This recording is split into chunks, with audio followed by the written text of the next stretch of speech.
Hello guys and welcome back. My name is Peju and today I'm actually going to be talking about a topic that people tend to ask me a lot about, and so I thought, why not make a video about it? So basically, a lot of people ask me, how do I set my rates? As a business owner for the services that I provide, as a freelancer, as a contractor, you know, how do I set my rates? And there's so many factors to take into consideration when it comes to setting your rates. So we're going to run through those in this video today. So the first thing to consider are industry standards. So how much are customers willing to pay, and how much do your competitors charge? If you think about what value you have to bring to the industry, think about what benefits you have to offer and how much clients are willing to pay for those benefits that you have to offer. Think about what their buy-in considerations are. So when I say that, what do I mean? How much are people willing to pay for reliability? How much are people willing to pay for convenience? What is it that gives you that edge over your competitors?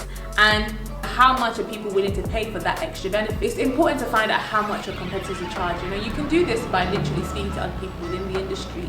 You can do this by, you know, contacting other people in the industry to find out how much people do charge. And there's, you know, some people might be more open than others to share their rates with you. So, I mean, don't be discouraged if some people are not willing to be open, but it is important to find out what the industry standard is and how much your competitors are charging. That isn't to say that you have to charge what your competitors are charging.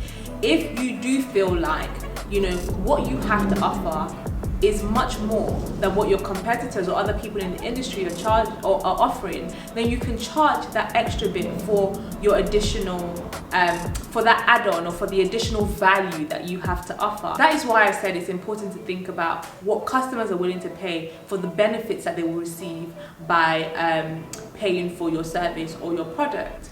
If you think about like the car industry, for example, yes, there might be an average amount that people will pay for a car, but there's cars and there's cars, okay? Like, you know, someone is not going to be paying the same amount for a Ferrari that they'll be paying for a Mercedes, and they're both very nice brands, but they offer different things. And so you have to think about what you are offering and who your customer is, and then you can then decide on, you know, what the average price point should be. I think another thing is actually your physical location also has a part to play in setting your rates. So if you think about where you are located, so for example, the industry standard could be, I mean, I don't know, £500 an hour, for example. But that could be based in London. Whereas if you're based in Manchester, it might be slightly different. And also it differs from country to country. So in certain countries, certain things are valued more than others. And that could potentially be because there's a shortage of that thing in that country. So people are willing to pay more for it because they don't really have that much access to it. Whereas in other countries, there's so many people that are doing the same thing, they might not be willing to pay that much more for it. So definitely your physical location, your landscape does have a part to play in it. But also moving on from that, thinking about your costs. So if you run an office or you run a studio, for example, or a shop, think about your overhead costs. That definitely is something that you should take into consideration. If you're a freelancer, think about, you know, for example, your travel costs.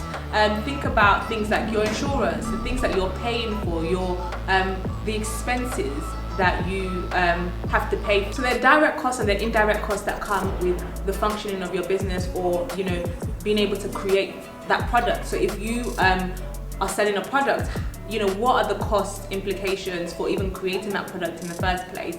Even in terms of your packaging, in terms of your storage, these are things that you definitely need to take into consideration when it comes to setting your rate, so that you are not running at a loss.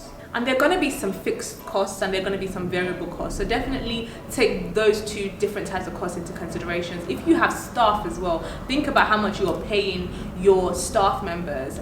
Take all these costs into consideration, but also ultimately think about how much value you place on your time. Now, we talk about rates and we talk about money, but actually time is something you can never ever get back, and time is a currency in its own right. So definitely think about how much value do you place on your time and how much do I want to charge for my time, especially as someone who maybe is a freelancer or delivers a service. It might require you 2 hours to deliver that service, or it might require you a week to deliver that service, and you're going to be working for 8 hours every day for that week. Think about the value you want to place on your time, and that also comes in with the experience you have. So that's another thing to take into consideration when it comes to setting your rates.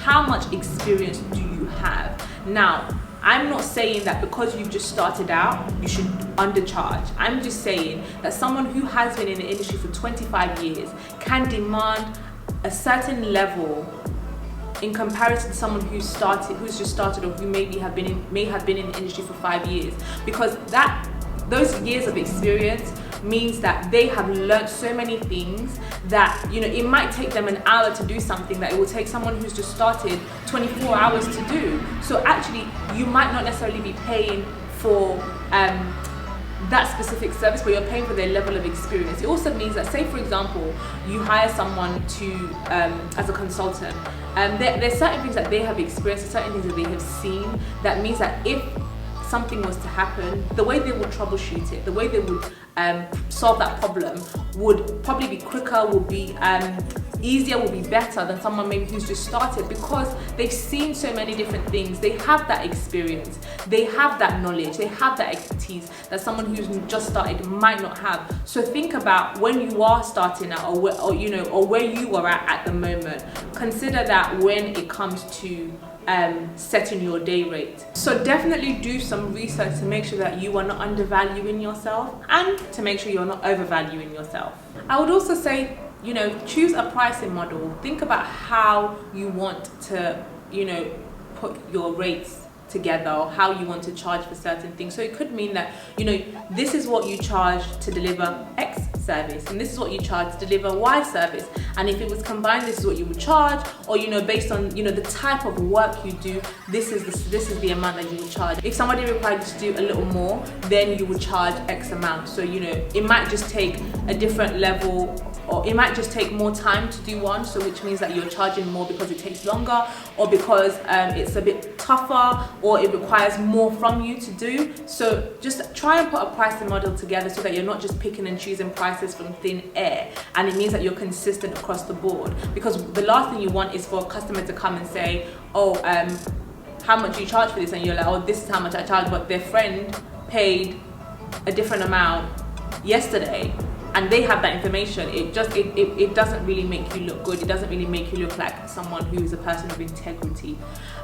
So definitely we want consistency across the board. And if you are someone who creates a product, who's selling products, then think about your margin, or the markup that you want to add for the different products, so that you're breaking even, or so that you're creating a profit. So definitely having a pricing model, a pricing structure, I think it's quite important. The last thing I would say is, yes, you can have your set rates, but it doesn't have to stay the same. Things change all the time, so the market is changing. In fact, prices for products that you order to be able to deliver that service, or your suppliers could change.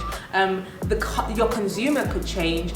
Your competitors could change. The industry could change. So it doesn't mean that your rates definitely have to stay the same. They can definitely evolve as you evolve. They can change as the industry changes. But definitely you want to make sure that you're aware of what's going on in the industry, so that when you are putting your price point together, it is something that is based on the industry standard, based on your level of experience, based on the value that you are bringing to the table, that you are offering. But definitely, guys, don't be shy to speak about your rates. Once you've taken all these things into consideration, don't be scared to ask for that rate or that amount, because you know that, first of all, you're not overcharging people. You know the value that you're adding. You know the benefit to the consumer for paying this price. And not everybody is your consumer, not everybody is your customer, and the ones that are for you would definitely pay because they know and they understand the value that you bring to the table. So I hope this has been helpful, guys. If you do have any other tips or things that you think people should consider when it comes to setting their rates, please do let me know. But yeah, I hope you found this useful, and thank you so much for watching, and I'll see you in the next episode.